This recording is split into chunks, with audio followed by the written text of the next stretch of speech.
qui nous fait vivre la grâce, la bonté, la bonté, la bonté, la bonté. Sois béni en ce jour, bénis mon frère et ma sœur, mon bien-aimé. Garde-nous en toi dans le nom de Jésus. Amen. Shalom, shalom, shalom. Que le Seigneur vous bénisse abondamment. Alléluia. Le Seigneur nous fait grâce encore de nous retrouver en ce jour pour partager la parole et pour partager sa pensée. Bien-aimés, nous continuons avec notre série d'enseignements lumière ou lampe ou lumière. Alléluia. En ce jour, nous avons notre sous-thème connu de Dieu ou en quête de la filiation. Amen. Notre texte de base toujours, Matthieu 5, 14 et 16. Vous êtes la lumière du monde.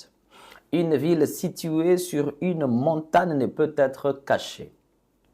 Et on n'allume pas une lampe pour la mettre sous le boisseau, mais on la met sur le chandelier et elle éclaire tous ceux qui sont dans la maison. Que votre lumière luise ainsi devant les hommes, afin qu'ils voient vos bonnes œuvres et qu'ils glorifient votre Père qui est dans les cieux. Afin qu'ils voient vos bonnes œuvres et qu'ils glorifient votre Père qui est dans les cieux. Quelqu'un peut dire Amen. Connu de Dieu ou en quête de la filiation. Au préalable, c'est une vraie question que chaque créature doit se poser. Tu es créature, tu es créé par Dieu, n'est-ce pas? Tu es l'être humain avec l'intelligence, avec la sagesse, avec la capacité de comprendre, de lire les temps et les événements. Amen. Il y a toujours de quoi à se poser cette question. Tu dois te poser la question. Est-ce que je suis connu de Dieu? N'est-ce pas? S'éloigner du fanatisme, s'éloigner de toute forme de snobisme, s'éloigner aussi, n'est-ce pas, de ce que j'appelle couramment l'oyenge.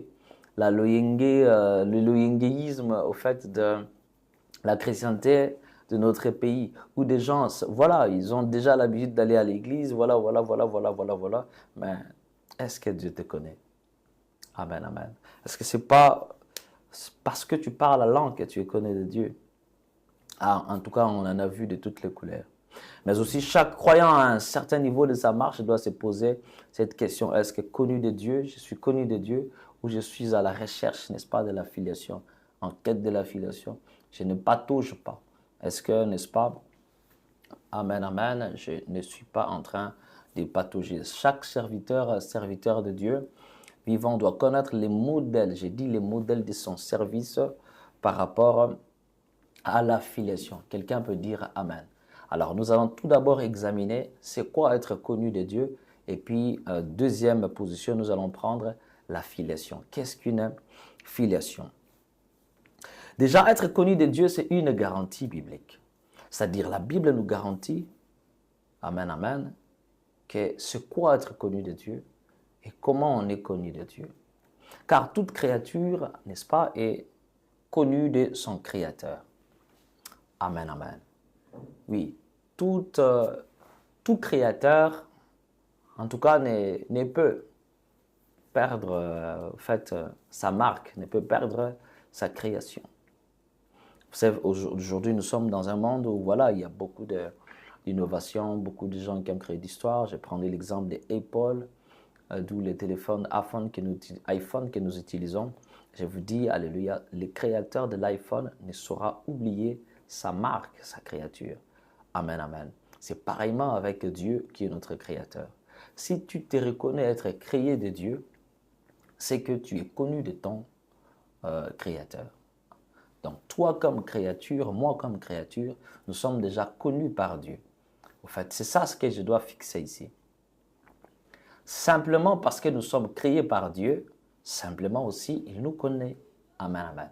Donc tu peux rigoler de là où tu es, tu peux rire, tu peux même t'éclater de joie. Pourquoi? Parce que le Créateur te connaît. Amen, amen.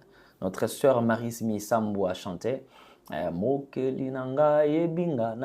Donc, tu es créé par Dieu et il te connaît, dit Amen. Hébreux chapitre 4, verset 13, la Bible dit « Nulle créature n'est cachée. Nulle créature n'est cachée devant lui. » Amen, amen. Mais tout est à nu et à découvert aux yeux de celui à qui nous devons rendre compte. J'aimerais dire à quelqu'un, parce que tu es créé à Dieu, Dieu te connaît. Mais seulement, il y a une différence. C'est que toute créature n'est pas fils du Créateur. Il y a la nuance. Amen, amen. Le Créateur, c'est Dieu, mais il y a des gens sur la terre qui sont devenus fils de Dieu. Tu peux être créé par Dieu. Cette vérité certifiée biblique. Alléluia. Mais c'est une vérité aussi qui est réfutée par plusieurs. Que toute créature n'est pas fils de Dieu. Ce n'est pas parce que tu es créé par Dieu que tu es devenu automatiquement fils de Dieu. C'est ce que nous parlons en deuxième position, amen, amen, de la filiation. Jacques chapitre 1er verset 18, la Bible dit, il nous a engendrés, ah oui, il nous a engendrés selon sa volonté, par la parole de vérité, afin que nous soyons en quelque sorte les prémices de ces créatures. Afin que nous soyons en quelque sorte les prémices de ces créatures. Dis avec moi les prémices de ces créatures. Pour dire que le fait d'être créé, excusez-moi, par Dieu ne suffit pas seulement. Ça suffit peut-être pour être humain, avoir de l'intelligence, marcher sur la terre, voilà, de la connaissance, mais être engendré par le Seigneur est encore quelque chose d'autre, de bien plus supérieur. Amen, amen. Tu es créé par Dieu, mais est-ce que tu appartiens, n'est-ce pas, dans sa famille? Est-ce que tu es devenu fils de Dieu? Tu es engendré par Dieu. Déjà, on a compris que non, oui, tout le monde, toute créature est connue de son Créateur, mais toute créature n'est pas engendrée par Dieu. C'est pourquoi nous parlons de la filiation ou en quête de la filiation, en recherche de la filiation. Parce qu'il y a des personnes, des gens qui cherchent, alléluia, d'être fixés enfants de Dieu. Le Seigneur va nous aider ici pour connaître cela. Car la filiation, c'est un lien qui existe entre un enfant et ses parents. C'est la légitimité, le légitime lien qui existe qui établit, n'est-ce pas? En droit, on peut parler un lien juridique. En médecine, on va parler un lien biologique, éthérique, etc. Amen, amen. Dans le cadre de notre enseignement, quand on parle de la filiation, nous parlons le fait de devenir fils de Dieu, le fait de devenir enfant de Dieu. C'est-à-dire par Christ, alléluia, Dieu nous a engendrés. Par Christ, Dieu nous a engendrés et cela est une vérité incontournable que l'on veut partager ici. Hébreux chapitre 2, 13, ici c'est Christ qui affirme « Je me confierai encore en toi et encore, mais voici, moi et les enfants que Dieu m'a donnés. » Est-ce que vous comprenez quand même ici comment est-ce que la Bible a interprété la réalité? C'est-à-dire, Dieu nous a créés. Parce que nous sommes ces créatures, nous sommes comme des enfants, mais nous ne sommes pas les enfants, n'est-ce pas, les enfants de Dieu. Alors, nous sommes enfants. Et par Christ, si nous rencontrons Christ, si nous acceptons Jésus, si nous faisons ce que la Bible nous recommande de faire en face ou avec Jésus, par là, nous devenons des enfants. Par Jésus, nous devenons des enfants de Dieu. À l'occurrence, des fils. Nous entrons dans ce qu'on appelle la filiation, la légitimité qui existe, n'est-ce pas, entre créature et créateur pour devenir enfant de Dieu. Dans ces textes, il y a l'affirmation du lien de la filiation en appelant que celui-ci ou ceux-ci, alléluia, qui sont devenus des enfants de Dieu. Quelqu'un peut dire Amen. Examinons un petit point le critère du choix de la filiation. Maintenant, ici, qu'est-ce qu'il faut faire ou bien quels sont les critères pour devenir fils de Dieu? N'oublions pas, on a commencé par parler d'être connu de Dieu. On a expliqué que pour être connu de Dieu, c'est simple. Il suffit d'être une créature, que Dieu te crée, tu es connu de Dieu. Dieu te connaît parce qu'un créateur ne peut jamais perdre de vue sa créature. Mais le fait d'être créature, alléluia, ne te garantit pas d'être engendré par Dieu, de devenir enfant de Dieu. Alléluia. On a maintenant expliqué c'est quoi la filiation. La filiation, c'est les liens qui existent entre Dieu, n'est-ce pas, entre un homme et son enfant. Et Dieu et nous, il y a aussi cette légitimation de la filiation. Alléluia. Alors, c'est à côté duquel, ou bien de laquelle réalité, que nous parlons maintenant, que nous parlerions tout de suite ici, du critère du choix de la filiation. Amen, amen. Quels sont les critères pour devenir fils de Dieu? Ces critères, sont tout d'abord fixés par Dieu. Il les a fixés en Jésus-Christ, n'est-ce pas? Et non en dehors de Jésus-Christ. Cela n'est pas les fruits de l'homme. le fruit, non plus le fruit de la volonté de l'homme. Cela n'est pas le fruit de la connaissance de l'homme ou des efforts de l'homme. Amen, amen. Car aujourd'hui, de nos jours, ça existe des affirmations. Il y a des affirmations que moi j'appelle des fausses affirmations. Surtout lors des descentes évangéliques, quand nous partons, nous allons partout pour évangéliser. Bien aimé, on a l'opportunité de rencontrer plusieurs personnes, plusieurs types de croyances. Amen, amen. Il y a des gens qui disent, oh moi je suis déjà enfant de Dieu. Si on lui pose la question, comment tu es enfant de Dieu? Écoutez leur réponse. Je suis né enfant de Dieu parce que voilà quoi. Je suis né dans une famille chrétienne. Mon père priait. Voilà, pendant que j'étais enfant, on priait avec ma famille. Et que c'est l'enfant de Dieu. C'est là où cette réalité des choses ne fait pas de toi enfant de Dieu. Car être enfant de Dieu, n'est-ce pas? On devient enfant de Dieu. On n'est pas biologiquement enfant de Dieu, mais on devient enfant de Dieu par cette expérience que nous allons partager ici. Il y a de ceux-là qui disent, voilà, moi je suis déjà enfant de Dieu parce que je fréquente... depuis ma jeunesse, je fréquente l'église. Voilà, voilà quoi. Moi, j'appelle ça, ce sont des fausses affirmations. Ce sont des affirmations que le soi-même, des idées que nous nous faisons nous-mêmes. Alléluia. Il y a même des qui disent, moi, je suis déjà enfant de Dieu parce que je prie avant de dormir. Je vois l'intervention de Dieu et ça n'a rien à voir avec la prière. Alléluia. Pour voir l'intervention du Tout-Puissant. Ça n'a rien à voir avec tout ça. Tout ce que j'ai vécu dans ma vie, si ce n'est pas Dieu, quand je dors, voilà, je vois telle chose, bien, ça n'a rien à voir avec tout ça. Amen, amen. Ça n'a rien à voir. Moi, j'ai entendu plusieurs personnes parler, voilà quoi, banaliser un peu ce sujet. Tandis que c'est un sujet crucial dans la foi chrétienne. Un sujet même primordial pour commencer, n'est-ce pas, à avoir une foi, une base dans la foi chrétienne. Quelqu'un peut dire Amen. Examinons ces textes. Jean chapitre 1er, verset 12, 13. Mais à tous ceux qui l'ont reçu, à ceux qui croient en son nom, elle a donné le pouvoir de devenir enfants de Dieu. Lesquels sont nés? 1. Non du sang. Voilà les critères qu'il fixe. Premier critère, à tous ceux qui l'ont reçu. 1. Recevoir. 2. À tous ceux qui croient en son nom. Quelqu'un peut dire Amen. Et puis 3. Elle a donné quoi? Les pouvoirs de devenir enfant de Dieu. Écoutez, lesquels sont nés? Non du sang.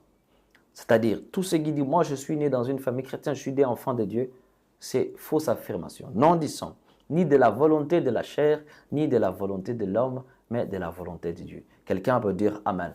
Les jours à venir, nous allons essayer un peu d'approfondir sur la question, de partager sur 9 dimensions, alléluia, du miracle de la filiation.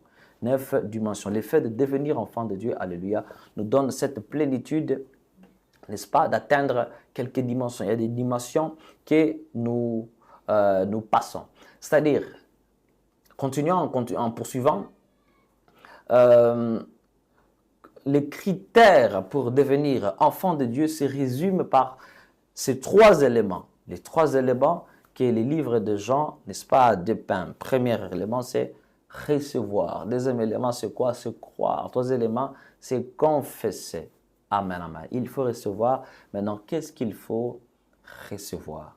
Amen, amen, amen. Le terme recevoir ici en grec, comme j'avais l'habitude de partager à l'église, quand j'avais eu la chance, n'est-ce pas, pendant mes études de théologie, j'avais eu la chance de commencer à apprendre la langue grecque. L'un des premiers verbes que nous avons appris, plutôt l'un des premiers mots ou des premiers verbes, je ne m'abuse pas, mais je m'en souviens quand même, c'est le terme, le mot recevoir, lambano, recevoir lambano. Alors, j'avais été curieux, n'est-ce pas, quand je préparais cet enseignement, de savoir, recevoir ici, je sais que facilement, c'est un terme que je connais, lambano. Mais à ma grande surprise, quand je suis entré dans les textes originaux pour voir ici, ce n'est pas lambano. C'est le terme dekomai. Dis avec moi dekomai. Dekomai qui veut dire en français accepter, admettre, agréer, accueillir, recevoir, adopter, même recueillir. C'est pourquoi je dis, mais pourquoi ici le terme reçus et conjugués comme des communs. Alors, qu'est-ce qu'il faut recevoir? Qu'est-ce qu'il faut accepter? Qu'est-ce qu'il faut admettre? Qu'est-ce qu'il faut agréer? Alléluia. Voilà maintenant ce qu'il faut agréer. Pour devenir enfant de Dieu, il faut d'abord recevoir. Recevoir cette parole, les mystères du Fils de Dieu. Dieu, alléluia, qui a envoyé son Fils, la parole, Dieu qui est devenu la parole, et une parole qui s'est faite chair, qui a pris chair et qui est devenue corps humain, et qui a marché au milieu de nous, qui a prêché, alléluia, l'évangile, et qui est mort à la croix. C'est-à-dire la puissance s'est rendue faible jusqu'à atteindre les niveaux les plus bas de la faiblesse, c'est-à-dire être torturé, tué par des gens, Dieu tué par des hommes. Tu vois ces niveaux-là. C'est les niveaux, n'est-ce pas, qui fait bloquer l'intelligence, la capacité de compréhension humaine. C'est pourquoi il y a beaucoup de religions qui n'arrivent pas à accéder à ces mystères, qui n'arrivent pas à comprendre ce qui s'est passé et ils réfutent toute la vérité, tandis que la vérité est là, n'est-ce pas, sous leur nez. Il y a une seule vérité. C'est qu'il faut admettre. Quand on dit recevoir, il faut admettre. Je dois admettre, n'est-ce pas, que ce mystère est possible pour moi. Quelqu'un peut dire amen. 2, je dois accepter, je dois agréer cette vérité. Je dois accueillir, n'est-ce pas? Et je dois quoi? Adopter. Je dois savoir, je dois vivre. Oui, c'est compliqué, l'épiphanie. Voilà, c'est grand, c'est incroyable, c'est ça le terme. C'est incroyable qu'un Dieu puisse venir sur la terre, mourir, voilà, que les hommes, qu'ils marchent comme un vilain type. Même le livre d'Ésaïe les dépeint comme quelqu'un qui n'avait ni beauté ni éclat. Quelqu'un dont on ne pouvait même pas faire les cas. Un foutu type, voilà le terme. C'est ça que nous devons accepter. C'est ça que nous devons admettre. Nous devons voir que ce qu'il a fait, il a fait pour moi. Ce qu'il a fait, n'est-ce pas, il accomplit en moi. Moi, je dis ça, ce sont les vérités d'une parole incompréhensible, mais que nous devons croire et comprendre, que nous devons accepter et admettre. Quelqu'un peut dire amen. Pour devenir enfant de Dieu, première des choses, reçois cette parole, reçois la vérité que Dieu s'est fait chair et est mort à la croix pour nous. Si tu crois, tu dis amen. C'est la première des choses, les premiers éléments qu'il faut quoi? Qu'il faut, n'est-ce pas, qu'il faut admettre. Et puis, deuxième élément, maintenant, il faut croire en ça. Après avoir adopté, après avoir accepté, après avoir, comment est-ce que je peux dire ça? Après avoir, adopté cette vérité, après avoir admis cette vérité, agréé cette vérité, ces mystères difficiles, incroyables, maintenant, il faut croire en ça. Alléluia. Croire à son nom et croire en ça. Croire au nom, alléluia, donné par l'envoyé du Christ, c'est lui qui était venu sur la terre. Quelqu'un peut dire amen. En résumé, croire, n'est-ce pas, à la mission du Fils de Dieu ici sur la terre. Quelqu'un peut dire amen. Croire en la grâce, croire, n'est-ce pas, à cette facilité des choses qui devraient en principe être très difficiles. Car la foi, c'est une confiance intime du cœur en celui, alléluia, qui s'offre à nous comme sauveur. Tel est le moyen de nous unir à lui, de l'embrasser, de les posséder avec toutes les richesses de sa grâce. Vous savez, si cela ne dépendait que des hommes, les hommes chercheraient. Les hommes voudraient à ce que ça soit compliqué. Parce que des fois, nous les hommes, nous avons toujours tendance à mystifier les choses, à compliquer les choses. Mais Dieu a rendu des choses mystiques, il les a rendues simples afin que nous croyions. Mais aujourd'hui, il est très difficile à croire cela. Alléluia. Retenez bien, nous avons parlé des actions, recevoir et croire. Vous savez pourquoi? Parce que la foi t'ouvre, n'est-ce pas, la porte, alléluia, dans le cœur. Quelqu'un peut dire amen. Et puis après, recevoir. À côté, après de croire, la troisième action, c'est quoi? C'est la confession. Confesser par la bouche. À tous ceux qui l'ont reçu, à tous ceux qui croient, n'est-ce pas? Puis ils doivent confesser en troisième position. Romains chapitre 10, versets 9 et 10. Si tu confesses de ta bouche, on dit, confesse de ta bouche, Seigneur Jésus. Et si tu crois dans ton cœur que Dieu l'a ressuscité de mort, tu seras sauvé.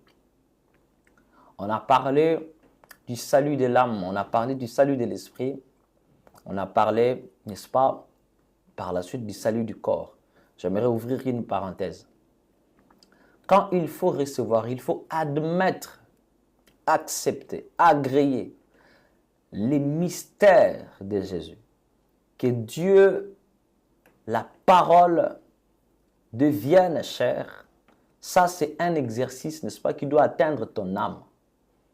Le renouvellement de ton âme. Amen, amen. Recevoir. Tu dois recevoir cette réalité au niveau de ton âme. Et puis, ton esprit doit maintenant croire. Car la foi, c'est le langage de l'esprit. La foi, n'est-ce pas, c'est la position de l'esprit. Et puis, le corps entre en jeu, la bouche parle, dégage la parole. Verset 10, car c'est en croyant du cœur qu'on parvient à la justice, c'est en confessant de la bouche qu'on parvient au salut, selon ce que dit l'Écriture. La confession est la porte vers tout ton état d'homme. Alléluia.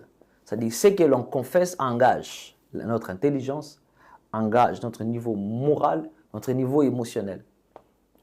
Amen, amen. Même notre niveau spirituel. Tout ça est scindé par ce que nous déclarons, par ce que nous parlons. Amen, amen, amen.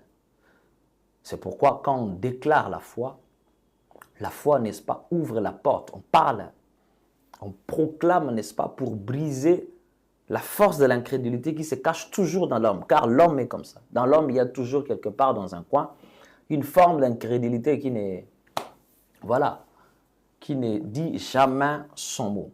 Amen, amen. Donc, les critères de la filiation, c'est Dieu lui-même qui a placé les critères de la filiation. Recevoir, croire et confesser. Amen, amen. Et à côté de ça, il y a ce qu'on appelle les droits de la filiation. Il y a ce qu'on appelle le pouvoir de la filiation. Il y a ce qu'on appelle, n'est-ce pas, les privilèges de la filiation. Mais avant que nous arrivions à prêcher sur ces choses, limitons-nous d'abord ici. Est-ce que tu as déjà reçu Jésus dans ta vie? Est-ce que tu l'as reçu comme qui? Est-ce que tu l'as reçu comme Dieu qui s'est fait chair, c'est-à-dire la parole qui est faite chair, la réalité qui a créé le monde, et cette même réalité créatrice est devenue maintenant chair, est venue parmi nous. Il a prêché la parole, il a accompli tout ce qu'il a accompli innocemment.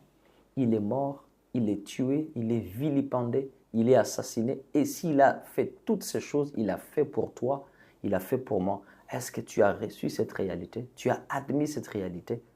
Amen, amen. Par après, est-ce que tu as cru en cela? Est-ce que ton esprit est convaincu que cela, n'est-ce pas, est net, est fait comme ça pour toi? Et puis troisièmement, est-ce que tu as confessé de ta bouche qu'il est devenu ton Seigneur et Sauveur? Si tu n'as pas encore fait, voilà l'occasion pour nous de le faire. Dis avec moi, Seigneur Jésus, je mets tout de côté. J'ai fréquenté l'église. J'entendais ta voix. Je connaissais, voilà, que tu es là, tu existes. Des fois même, j'ai prié. Je suis né dans une famille chrétienne. Ma mère prie pour moi, mon père prie pour moi. Mes grands-parents ont prié pour moi. Mais moi-même, je n'ai jamais eu l'expérience de venir au-devant de toi et de faire ta connaissance et de te recevoir afin que tu deviennes en ce jour mon Seigneur et mon Sauveur. J'ai saisi cette occasion. Je viens au-devant de toi. Je te reçois comme Dieu.